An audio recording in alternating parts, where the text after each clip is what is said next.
اعوذ باللہ من الشیطان الرجیم بسم اللہ الرحمن الرحیم۔ السلام علیکم ورحمۃ اللہ وبرکاتہ۔ آج میں آپ کے لیے پاکستان کے ہیرو سپاہی مقبول حسین کی دردناک کہانی لے کر حاضر ہوئی ہوں۔ سپٹمبر 2005 میں بھارتی حکومت کی جانب سے کچھ سویلین قیدیوں کا گروپ پاکستان کے حوالے کیا گیا۔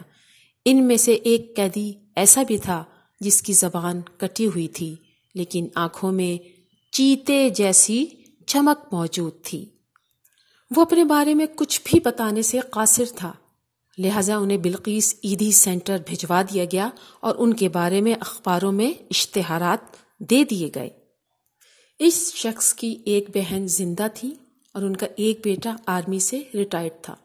اسے خبر ملی کہ بھارت کی طرف سے آنے والے قیدیوں میں اپنے ماموں کو تلاش کر سکتے ہو۔ بشارت حسین نے تمام عمر اپنی ماں سے مقبول حسین کے بارے میں سنا تھا اور وہ ان کے سچے ہیرو تھے۔ بشارت عیدی سینٹر پہنچا اور اس نے اس شخص کو دیکھا اور پہچان لیا۔ ان کی بہن نے بھی ان کی تصاویر کو دیکھ کر ان کو پہچان لیا کہ یہی ان کے بھائی ہیں۔ ان کے عزیز محمد شریف 27 ستمبر سن 2005 کو انہیں بلقیس عیدی ہوم سے ان کے آبائی گاؤں ناریاں تراڑکھڑ ضلع آزاد کشمیر لے گئے۔ پھر ایک انکشاف تمام پاکستانیوں کے لیے کسی معجزے سے کم نہیں تھا کہ نیم پاگل نظر آنے والا شخص سپاہی مقبول حسین تھا۔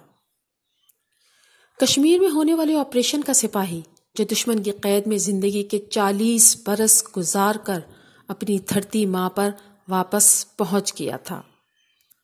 مقبول حسین کو کشمیر ریجیمنٹل سینٹر لایا گیا، کمانڈنٹ کے سامنے پیش کیا گیا۔ اس نے ایک نوجوان فوجی کی طرح کمانڈر کو سیلوٹ کیا اور ایک کاغذ پر یہ نمبر لکھا 330139۔ کمانڈنٹ کو کٹی زبان والے شخص کے بارے میں اتنا ہی تجسس تھا جس کا ہزار دوسرے لوگ کر رہے تھے۔ کمانڈنٹ کے حکم پر قیدی کے لکھے نمبر کی مدد سے جب ایک پرانی فائل کو کھولا گیا تو یہ واقعی ہی سپاہی مقبول حسین تھا، وہ مقبول حسین جس کو جنگ کے دوران نہ ملنے کے سبب ایک مخصوص وقت کے بعد شہید قرار دے دیا گیا تھا۔ وہ اپنے ساتھیوں کے ہمراہ دشمن کے علاقے میں اسلحہ کے ایک ڈیپو کو تباہ کر کے واپس آ رہا تھا کہ اسی دوران اس کی دشمن سے جھڑپ ہو گئی۔ سپاہی مقبول حسین جو اپنی پشت پر وائرلیس سیٹ اٹھائے ہوئے تھے، اپنے افسران سے پیغام رسائی کے فرائض کے ساتھ ساتھ ہاتھ میں اٹھائی مشین گن سے دشمن کا مقابلہ بھی کر رہا تھا اور اسی دوران وہ مقابلے میں زخمی ہو گیا۔ سپاہی اسے اٹھا کر واپس لانے لگے مگر ساتھیوں کی حفاظت اور مشکل کا سوچ کر مقبول حسین نے خود کو ایک کھائی میں گرا لیا تھا۔ ساتھی اسے تلاش کرتے رہے جبکہ وہ آنے والے دشمن کو روکنے کی منصوبہ بندی کر رہا تھا۔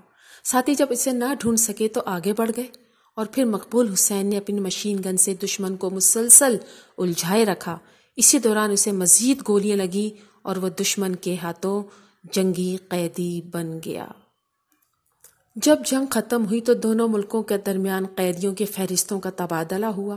اس دوران بھارت نے کہیں بھی سپاہی مقبول حسین کا ذکر نہیں کیا، اس لیے پاک فوج نے بھی سپاہی مقبول حسین کو شہید تصور کر لیا۔ بھارتی افواج نے مقبول حسین پر ظلم و ستم کے پہاڑ توڑ دیے، اسے 4 فٹ کی کوٹری میں بند کر کے تشدد اور اذیت سے دوچار کیا گیا۔ پاؤں سے ناخن اور منہ سے دانت اکھاڑ دیے گئے۔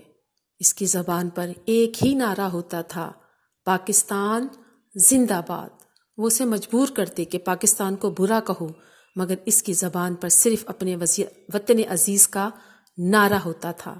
بھارتی فوج اس پر ٹوٹ پڑتے اور اس پر تشدد کیا کرتے تھے۔ یہ ان کے لیے برداشت اور حب الوطنی کا ٹیسٹ کیس تھا۔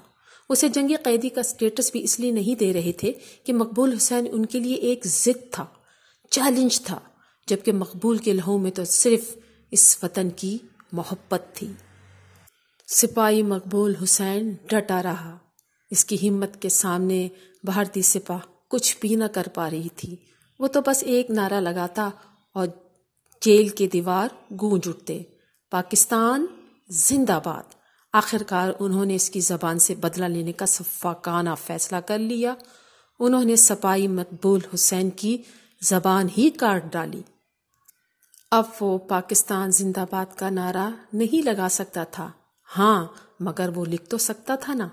وہ جیل کی 4 فٹ کی چوڑی دیوار پر لکھتا رہا، پاکستان زندہ باد۔ وہ آرمی نمبر جسے وہ کبھی بھولنا نہیں چاہتا تھا، وہ بھولنا تو اپنی اس منگیتر نصیرہ کو بھی نہیں چاہتا تھا جو مقبول حسین کی منتظر تھی، اپنی بہن سرور جان جو اس کی لاڈلی بیٹی تھی، اور اپنی ماں کو بھی وہ کبھی بھول نہ سکا تھا۔ ان کی والدہ نے مقبول کی شہادت کا خط ملنے کے بعد کہا تھا، میرا مقبول زندہ ہے، وہ ایک دن ضرور واپس آئے گا، اور پھر وہ تمام عمر اس کے گاؤں کے داخلی حصے میں رہتے ہوئے انتظار کرتی رہیں۔ مقبول حسین کی والدہ کہتی تھیں کہ مجھے گاؤں کے شروع میں دفن کیا جائے، میں اپنے مقبول کا استقبال کروں گی۔ سپاہی مقبول حسین نے 1965 سے لے کر سن 2005 تک اپنی زندگی کے بہترین 40 سال اس اندھیری کوٹری میں گزار دیے۔ کٹی زبان سے پاکستان زندہ باد کا نعرہ تو نہیں لگا سکتا تھا، لیکن اپنے جسم سے بہتے خون کی مدد سے پاکستان زندہ باد لکھ دیا کرتا تھا۔ تنگ آ کر بھارت نے انہیں سویلین قیدیوں کے درمیان پاکستان کے حوالے کر دیا۔ پاکستان کے ہیرو سپاہی مقبول حسین کو ہم سب ان کی جرت، ہمت اور بہادری پر سلام پیش کرتے ہیں۔ آپ اس بہادر سپاہی کے متعلق کیا رائے رکھتے ہیں؟ اپنے کمنٹ سے مجھے ضرور آگاہ کیجیے گا۔